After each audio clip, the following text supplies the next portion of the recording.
Welcome to the Dream Life is Real Life podcast with your host, Hannah Hermanson, bringing you real-life stories of people who realized their dreams to educate and inspire you to create your legacy of abundance now.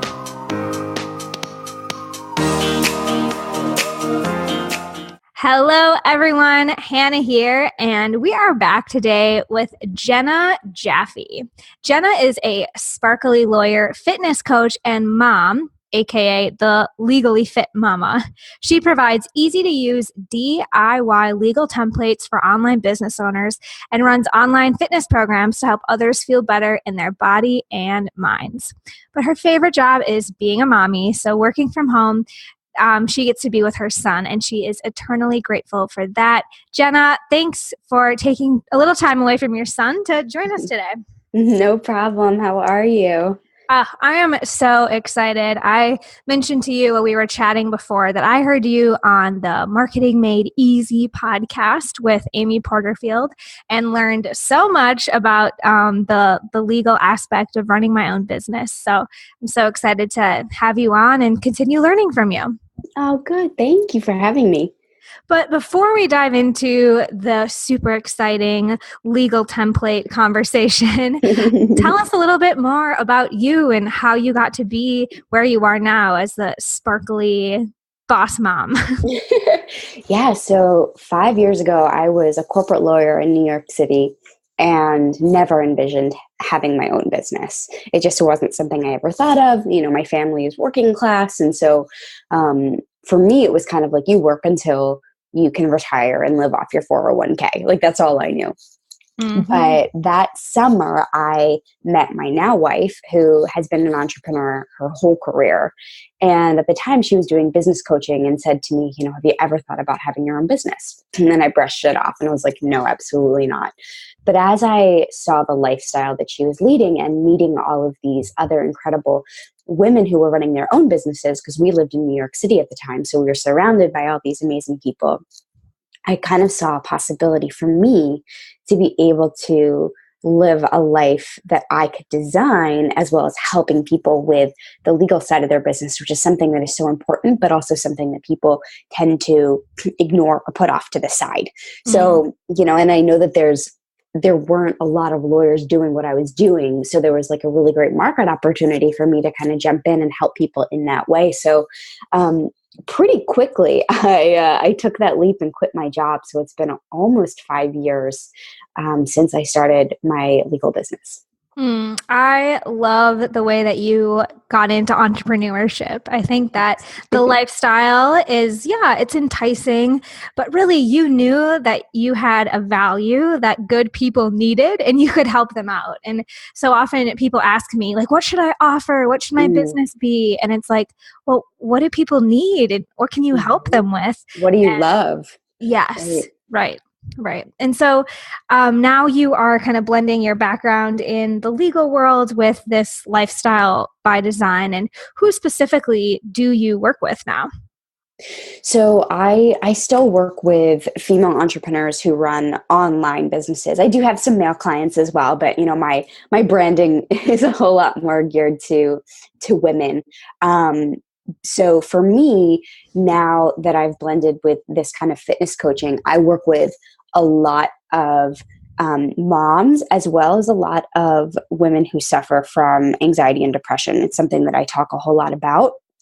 And so with the fitness side of my business, it's really helping people to manage their mental health, and also to start a business as well, because there's a business piece, a business building piece to that business as well, to help others build, a similar business. So, I am still helping people who have online businesses, who want to be entrepreneurs, who want to find that freedom and flexibility and happiness, whether it's through me helping them build a fitness business or me helping them with the legal documents that they need for the business that they already have. This is so interesting to me because I have a lot of conversations with people who have their own business, and it always seems to come back to health and wellness, mindset, and like helping people just feel connected. Whether you're a business coach, a legal, handing out templates, or you do fitness, it's just really interesting to me how so many of the conversations I have come back to those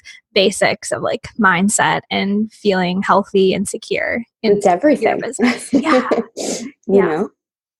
And that's something that you see coming up a lot in both the legal and the fitness work you do? Oh, it's everything. I mean, for the legal work that I do, a lot of the reasoning why people want the legal protection, not only because you should have it and because sometimes it's legally required in different pieces of your business, but because it makes them feel better. It makes them feel more protected and secure and safe, and knowing that they can spread and share their beautiful, wonderful gifts with the world, knowing that it's going to be protected when they share it. So it's just a lot of comfort that comes with the legal protection. And, mindset is so big. If you already know going into sharing an offering that you feel really good and secure, having the legal docs in place to protect your income, protect your brand, knowing that the information your clients give you is also secure, you're going to put yourself out there a whole lot differently than if you have fear in your marketing, right? So true. So that's the same with my fitness and wellness business. It's people who are struggling mentally, physically, and when you take that step and you take that leap and take better care of yourself, you show up as a different person. So it's really cool to be able to see how mindset plays a piece in so many different parts of every part of our lives, but I get to see it from a business point of view in two different ways. Yeah, I do feel like so often, whether it's the legal tools or having a team or having some clients that are getting amazing results, there's something about having things in place, like that blanket of comfort that you can go back to, and like you said, then unveil yourself in bigger ways. So I'm totally vibing with you here. I'm curious, if we were eavesdropping on your conversations, or maybe your Alexa in your house, what do you find yourself saying the most to your clients? Maybe it's a legal tip, maybe it's a mindset thing, but what do you feel like you keep coming back to in your work? That small, consistent actions have huge effects over time. That everything that you're doing in life, whether it's fitness or starting a business or personal development, it takes time. It's a marathon and it's not a sprint. And so I get that from, I read The Slight Edge by Jeff Olson, which is an incredible book. If you haven't read it, pick it up now. That's really what he talks about, that the actions that we take, these tiny, seemingly insignificant actions that we take every single day, is going to have huge dividends down the line. But because people don't see results quickly enough, they stop doing it. And that's really where the work starts, when you want to stop. So that's what I tell people when, I'm not losing the weight fast enough, or, I'm not stronger than I was before, or I'm not getting as many clients as I thought I would. You just got to keep going. This isn't, business life, nothing happens overnight. It's all about just showing up and being consistent and just doing the work every day, even if you're not seeing the results that you want, because down the line you will. Yeah. And sometimes even if you don't feel like it, right? Oh yeah, for sure. Or if it's scary. Yeah, absolutely. That's great. So I do want to get into some nitty gritty with you if you're up for that now. Sure. So when we hear that you offer DIY templates for entrepreneurs, tell us a little bit about what specific tools you offer these small business owners or online business owners, and why do we need them?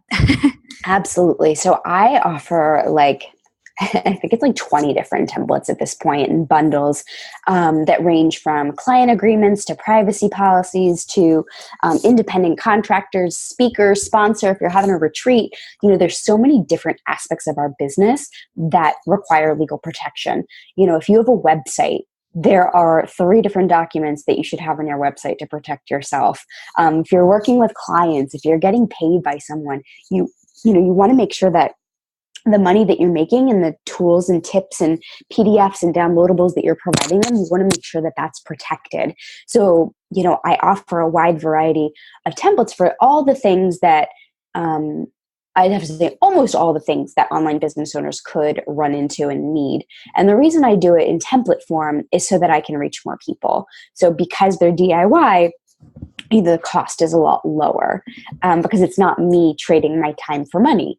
Right? It's me. I created these documents that are very comprehensive. The legal stuff is in there that you need. It's really about you saying to yourself, okay, how do I describe my program? What does it cost? Where am I running my business? It's filling in your specific business details that you would have to explain to me anyway. So it's a really great way to get the protection that you need in a lower cost offering. Yeah. So, people that come to you are probably just starting out. They're looking for something to cover them without, having a whole legal team or outsourcing a bunch of stuff. But the people that do come to you are the people who need you. What are the biggest mistakes you see entrepreneurs making with their coverage? Yeah. It's having no protection at all. People will say I've just so many times, I'm going to come back to you when I get some clients first. And I said, that's a mistake. You do it now, right? Because the second you get a client, the second you put yourself out there is the second you are exposing yourself to liability. And I don't use fear-based marketing. I find it to be icky personally.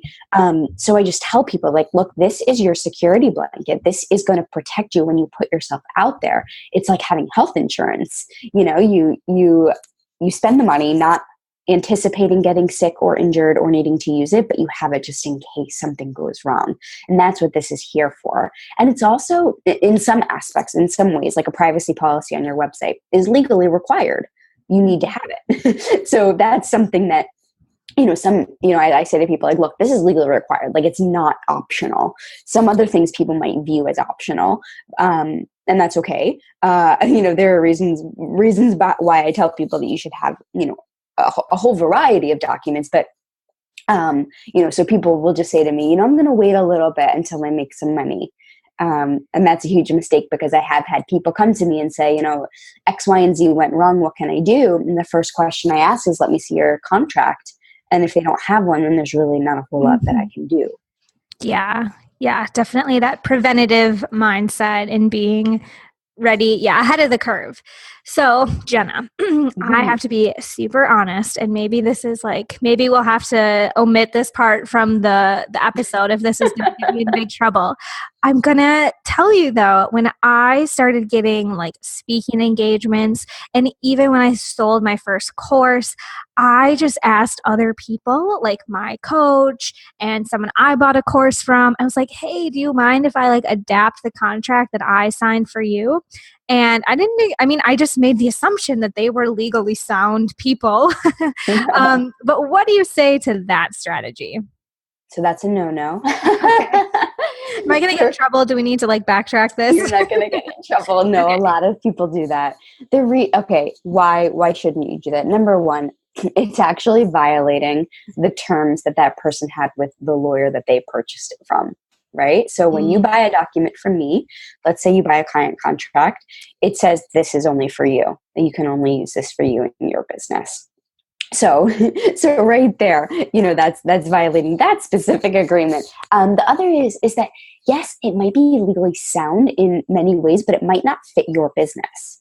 There might be pieces that are left out because it didn't need to be in that person's contract. I have a couple different disclaimers that I have as options in my client contracts for people in different industries. So if you're in the health industry, you're going to have a little bit of some different language than if you're a business coach, right? Because you're going to talk about you not being a medical doctor or a psychiatrist, or that they should speak to a doctor before doing certain things, as opposed to as a business coach, it's saying that you're not a lawyer or an accountant or a financial advisor. So there's just a little bit of a different language in there. Not to say that it can't protect you, but if you're going to have this business, if you're going to spend all of this time, money, and energy on your business, you should want to have something that is completely legally sound and is going to protect you specifically for the things that you're offering. Yeah. But I hear it a lot. I do. I hear it a lot. I'm like, I downloaded this off the internet, and I'm like, you know what? That's better than nothing. I'm glad you have something, but let's get you something that's right. Mm-hmm. Mm-hmm. Let's do it right. Let's do it right the first time, because the beautiful thing about the documents that I offer, they very rarely need to be updated. So if you buy them once, it's very rare that they need to be updated down the line. There was a new law that came out this year called Gdpr. Yes. If I don't know if you heard of it, or everybody, a lot of people heard of it. That did affect all privacy policies. So there was like a complete overhaul of privacy policies this year. I think the last time there was an overhaul of a privacy policy was like back in, I think, like 2013 or something like that, when there were changes in Canada. So like, it's rare that you would need to, it's not like you, every time you launch a course, you need to buy a new document. No, you just tweak the one that you currently have. Love it. Yeah. It's like one of those things, like if you're going to do it right from the beginning. Exactly. Okay. Great to know. Great to know. So now again, I say this a lot. Listeners are probably like, and she's shifting gears again, because I use that phrase a lot. But I think that, it's loud and clear that people will definitely need to check out the resources you have, and just, like we said, do it right the first time and protect yourself, especially online. So another thing I wanted to chat with you a little bit is something we mentioned in your intro, and that is working from home. And from what I can tell, both you and your wife and your son are home most of the time. Is that right? Yeah. And you used to work full time, and there are people listening who are, running their business from home, and then people who are transitioning out of their 9-to-5. So I'm super curious what lessons you've been learning over the past 5 years, moving from working in an office and now working from home. It's a topic I hear a lot about, and I'm super curious your perspectives. Yeah. I mean, so much has changed working from home with a child, that, you have little pockets of time that you can work when you have a kid in your home, especially when, my son is 21 months now. So, up until he was 19 months, we were home with him 24/7. He goes to school a few hours a week now, just to give us a break, and also him some socializing. But, it's hard. Working from home before, I didn't find hard. I found it to be great, and I still do. And I'm still so grateful that I don't have to go to a job and leave him ever. Especially, last week he was sick. Now I have a cold, and we could just snuggle on the couch, and but it is about maximizing your time and being as efficient as you can when you do have a kid, or if you have limited time because maybe you have a full-time job and you need to get your time in. But the biggest piece that I've implemented this year consistently is self-care. When you're an entrepreneur, when you're running your own business, there's so much mindset stuff that come up, right? Like all your demons hit you. You don't think you're good enough. You're not smart enough. No one's going to buy from you. Somebody says something yucky about you on the internet. Just like things happen. And it's so important to make sure that you're taking care of yourself. You're meditating, you're journaling, you're working out, you're eating well. Sitting in front of a computer all day or sitting on your couch working all day, like, you can really lose track of time and lose a big sense of yourself, because you can always be working, right? Like, I'm always working. I work on my phone. So it's like so I need to remind myself, okay, we need to put the phone down. We need to, there's no phones at the dinner table, no phones at all when we're eating, like as a family. We try to set some boundaries. And then, being a fitness coach now, I work out every single day. And so I need to do that for my mind, even more than I do it for my body, just making sure that I'm taking care of my mindset. And, as I've shared, like, I'm very open about my struggle that I've had with depression, and I had postpartum anxiety. And so for me, working out is essential for my mental health and making sure that, like, I'm the best person, mom, wife, business owner, like all the things. Making sure that I'm doing that and reading personal development books.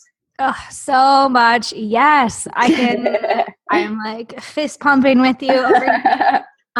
Yeah, when I was working 9 to 5, I was a yoga teacher and a spin instructor. And so I would walk in the morning and then stand up at my desk and then teach yoga at noon. And like, I thought working from home would give me the time to do all those things that you just mentioned, but I didn't prioritize them the same way I did when they were literally in my calendar. Like, a noon yoga class, a 5 p.m., And so I struggled for like the first year of my business working from home, prioritizing myself, and not just like snacking and doing laundry and sitting on my computer all day, which I found myself doing. So I love that, having those set aside times to no phone during mealtime. Like my workout happens every day, no excuses, because it made such a difference for me to like reclaim my me time, even when I on paper, technically it was all my time. But it was a startling adjustment for me. So we had a lot of similar realizations, I think. Good. I'm glad you realized it. It took me some time. But yeah. Yeah. And you shared so many good tips for those folks who are just squeezing in their work during nap time or have a lot going on. Yeah, it's hard. It is. I get it. Especially I had a kid who didn't nap for a really long time. Those are the amusing ones. Yeah. Yeah. No, they're the adventurous ones. But yeah, no, you're a better mom when you take care of you, even if it's for 10 minutes. And that's what I found, that I tried to do everything. And I was the mom who carried and breastfed for a very long time. And so for me, I felt like I always had to be there and I always had to be on call. And I put him before me for a really long time, and it just backfired. It wasn't good for my marriage. It wasn't good for my sanity to do that. Yeah. But it's hard as a first-time mom. Yeah. Or even, not to get too much into like women's, lifestyle topics. I'm reading this book though, Present Over Perfect. Have you heard of it? I have heard of it. Yeah. Yeah, so the author is just talking about whether you're a mom for the first time or the third time, or you have a business, or you want to write a new book. Like we have this like cultural, historical tendency as women to put everything before our simple needs of like a workout or a meditation. And she offers a lot of insight into like, you just have to be present. It doesn't have to be about doing it perfectly, having a 2-hour morning routine and running marathons for yourself, but it's about finding those little things every single day, no matter what. So absolutely. I love it. Now we could just go down a whole nother. Exactly. I know we could. But yeah, maybe we'll save that for another conversation. But yeah, there's so many good books out there. And so I actually want to transition now into 3 last questions. I call this the pop quiz round. Are you ready? I'm ready. Okay. The first question is, what is something, we're starting to get into this, but what is something you would encourage listeners to do today to get closer to their dream life? Yeah, I think that what you need is clarity of what that means. Like, what is your dream life? And being like super honest with yourself. Write it down. Like, no judgment. If you want to make $5 million, amazing. Write it down, what it is and why you want it. I think like being epically clear as to like what your goals are and why they're your goals without judging yourself at all. I think that that's the best place to start so that you can have a vision as to where you want to go. Absolutely. A+. Number 2 is, what is a tangible resource you wish you could just hand every listener? Maybe it's a book that changed your life, or maybe it's one of your contracts. But what do you wish you could give everyone as a gift as they're striving to make their dream life their real life? Yeah, I have to say I am obsessed with that book, The Slight Edge. That I recommend that book to everyone.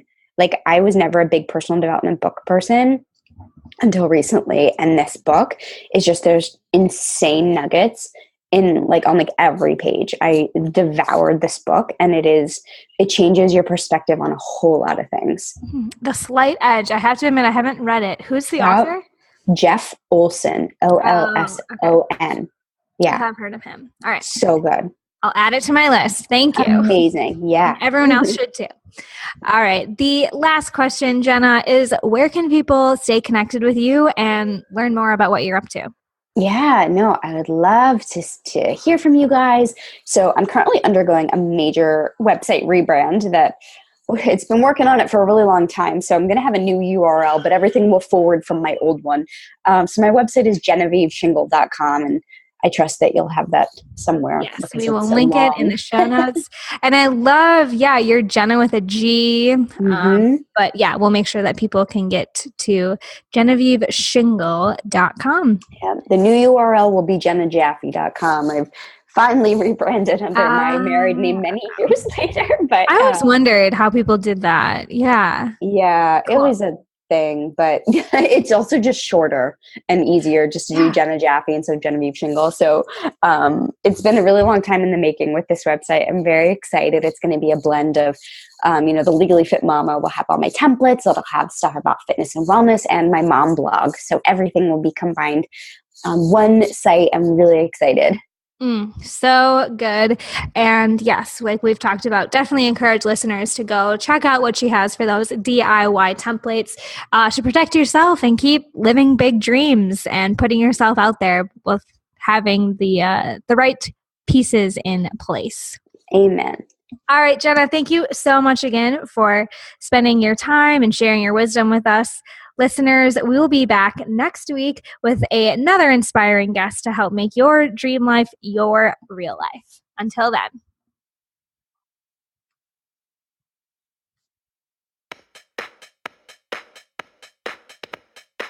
You've been learning how to make your dream life your real life with Hannah Hermanson. To get the resources mentioned on today's show and to listen to past episodes, visit www.dreamlifeisreallife.com.